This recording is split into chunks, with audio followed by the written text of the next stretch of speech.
For 200 years, Russia perfected a specific operation: train Islamic scholars, deploy them to undermine Muslim political unity, create legitimate voices that serve Russian interests. The 19th century had trained imams. The 21st century has social media amplification. Same operation, new technology. How do you spot them? Red flag 1. Consistently delegitimizes Turkish or Ottoman Islamic heritage. Not balanced criticism, systematic undermining, making Turkish Islam appear illegitimate. Red flag 2. Positions Russia or another non-Muslim empire as prophetic ally.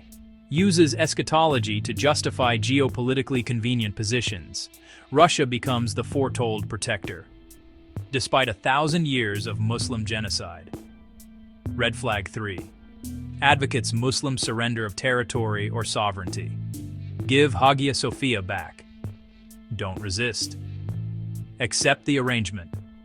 Always surrender to powers hostile to Muslim independence. Red flag 4. Creates sectarian division within Muslims. Sunni versus Shia. Arab versus Turk. Traditional versus Salafi. Anything that fragments Muslim political unity. Red flag 5. Undermines Muslim political unity for external alliances. Instead of Muslim independence, choose between masters. Pick Russia or China, they support Palestine unlike Turkey. Pick Iran or Saudi, we never hear. Unite and be independent from anyone except Turkey. Red flag 6. Theological positions mysteriously align with imperial interests. Every religious position happens to serve a geopolitical agenda. Every Islamic argument supports Russian expansion. Red flag 7. Uses eschatology for geopolitics. The prophecy says Russia will, the hadith indicates, this is the foretold alliance, turning religion into foreign policy justification. Red flag 8. Discourages Muslim independence. The message is always, you can't stand alone. Have to choose bricks over the dollar. Mr. Hamdi says you need a protector. You must choose a side. We never hear. Be strong, unite, defend yourselves. If you see multiple markers, question the authority. Investigate the background. Follow the funding if possible. Determine whose interests are served, because the pattern is old. The operation is documented. The faux imams are real. And they're not just in history books. They're on social media right now, with millions of followers, advocating Muslim alliance with an empire that waged 504 wars against Muslims in 550 years. The markers are visible, if you know what to look for, but their playbook is old and they're not naive. Here's what Russian nationalism doesn't want you to know. Modern DNA studies show Russians carry significant Turkic-Mongolic admixture, 10 to 30% in many populations. This came from 1,500 years fighting Khazars, Pechenegs, Cumans, Kipchaks, mixing through warfare during the Golden Horde, 240 years of Turkic-Mongol rule, additional mixing, after the Golden Horde, 550 years conquering every Turkic people, Kazan, Astrakhan, Crimea, Caucasus, Central Asia, forced assimilation, absorbing the conquered. The Turkic DNA didn't come from being victims, it came from being conquerors, from absorbing the peoples they defeated. Add Finno-Ugric substrate, Baltic, Iranian, Caucasian admixtures. Russian is mixed, not pure. Yet Russian nationalism claims pure Slavic heritage. Racial superiority over Asiatic peoples, European versus Asian barbarian. The reality? Russians are mixed with the Asiatics they claim superiority over. The hatred is self-hatred projected outward. What Russians inherited: centralized autocracy, administrative systems, postal systems, tax collection, military organization. Even Tsarist autocracy, influenced by Mongol Khans. 1,500 Turkic loanwords in Russian, customs, architecture, intermarriage between nobility and Turkic elites. Many Russian noble families have Turkic ancestors, hidden from history.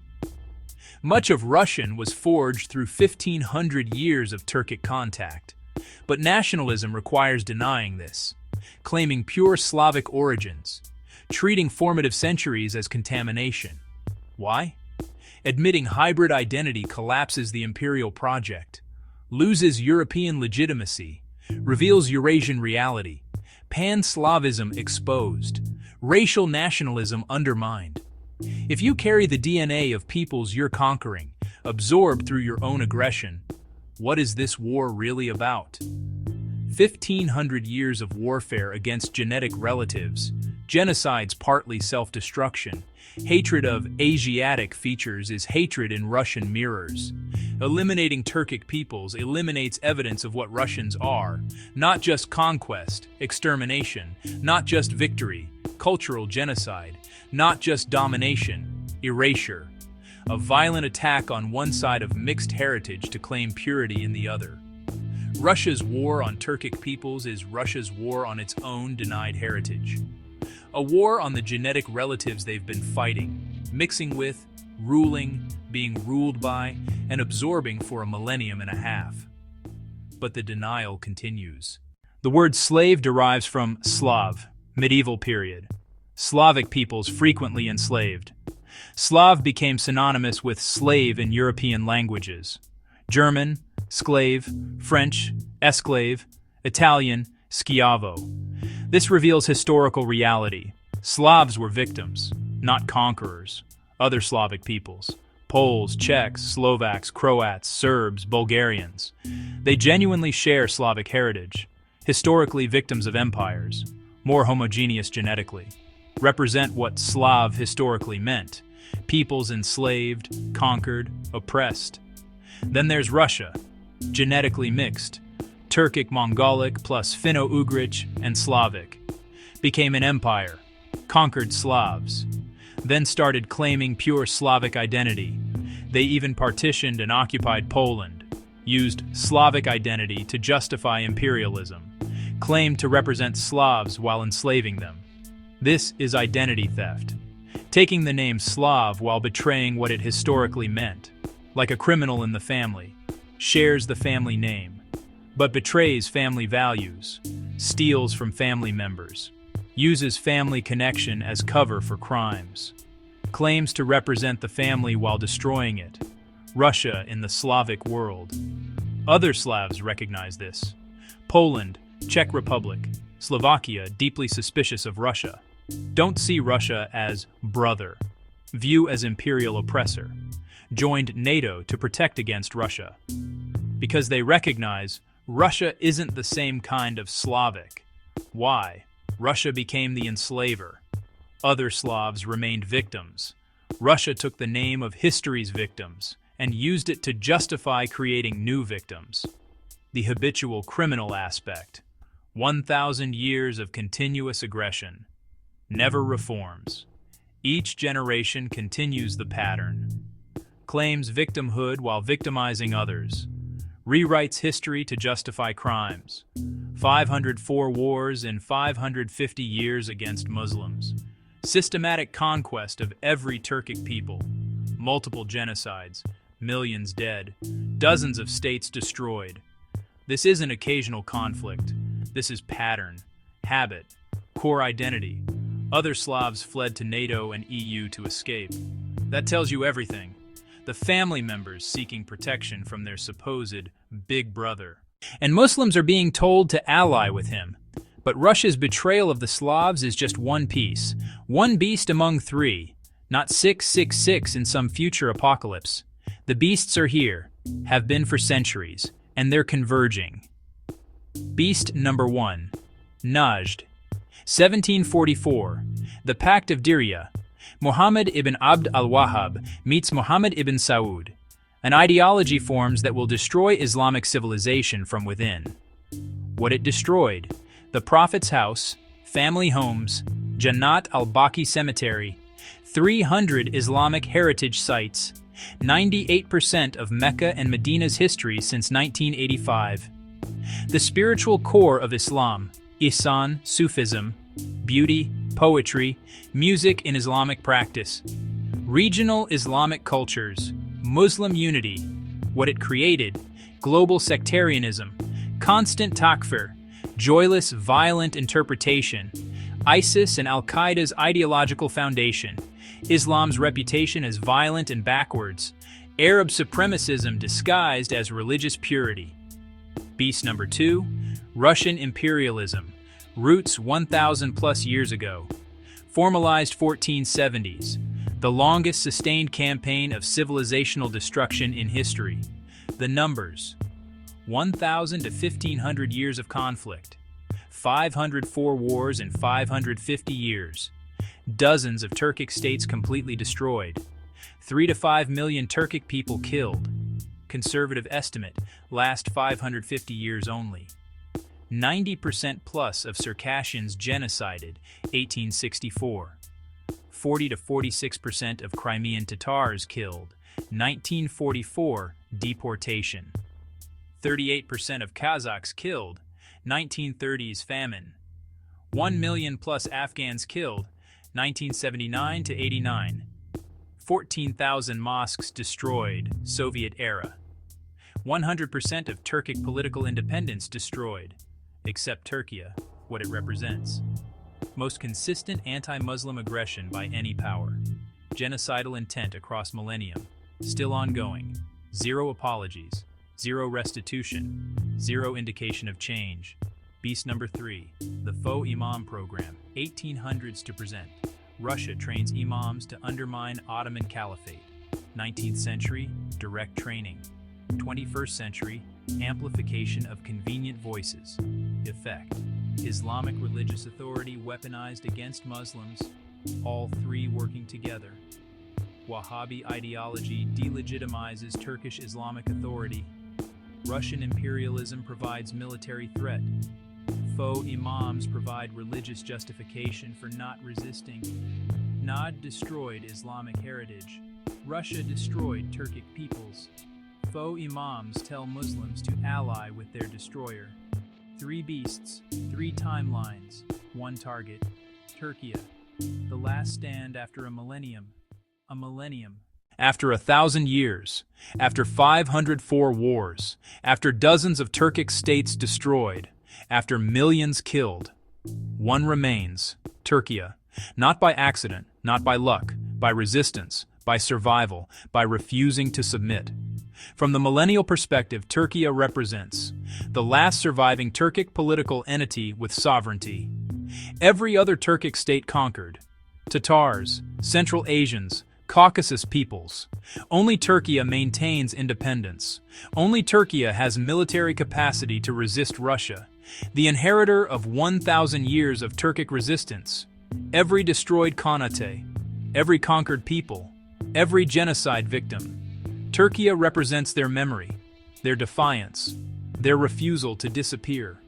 The holder of Constantinople, Russia's 500-year obsession.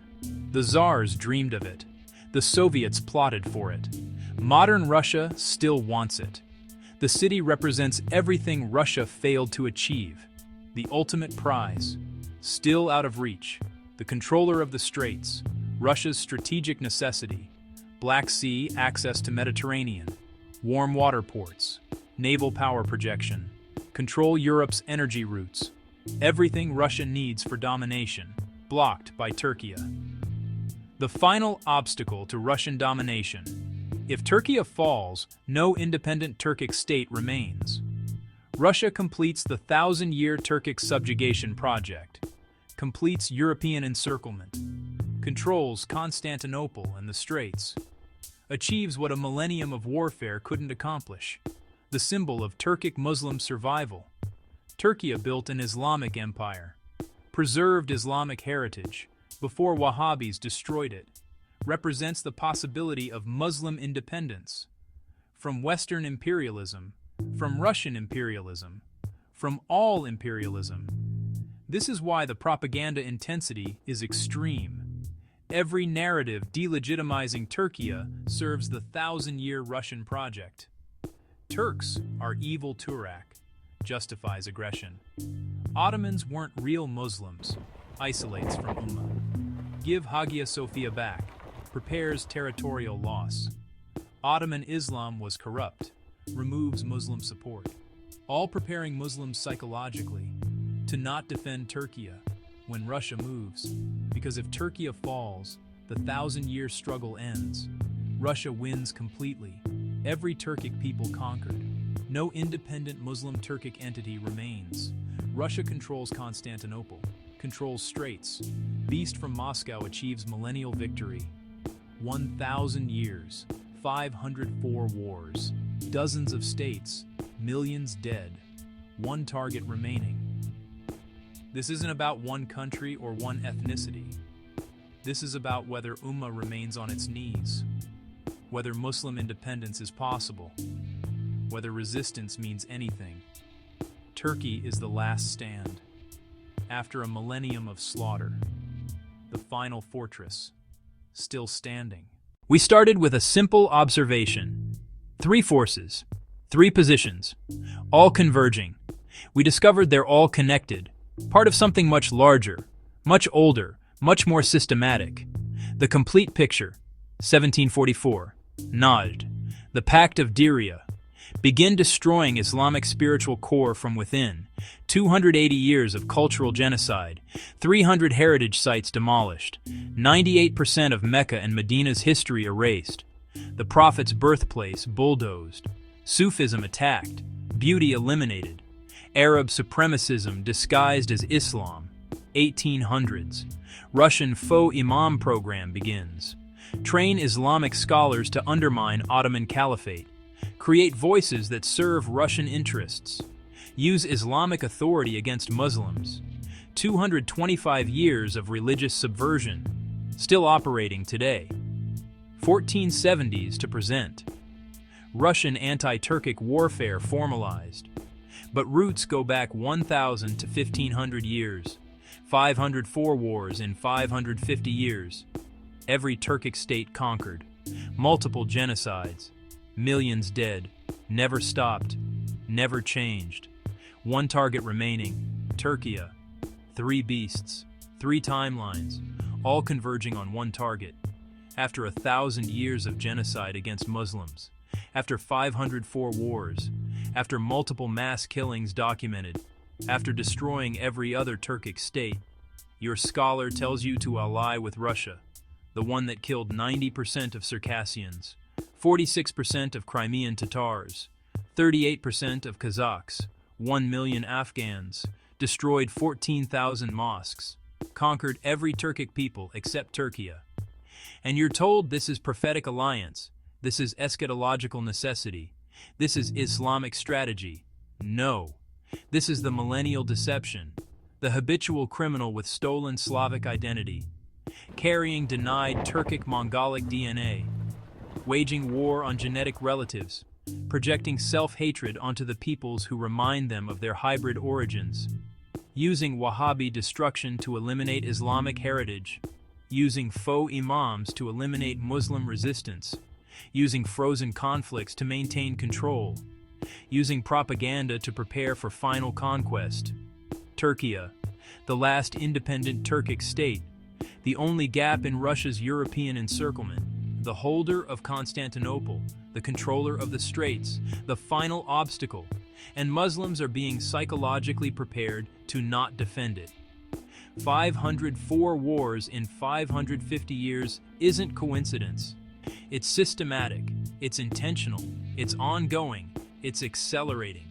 The beasts aren't coming, they're here, have been for centuries, working together now, all aimed at the same target. The question isn't whether this is happening. The evidence is overwhelming, documented, verifiable. The question is, what will Muslims do with this knowledge? Will you see the pattern?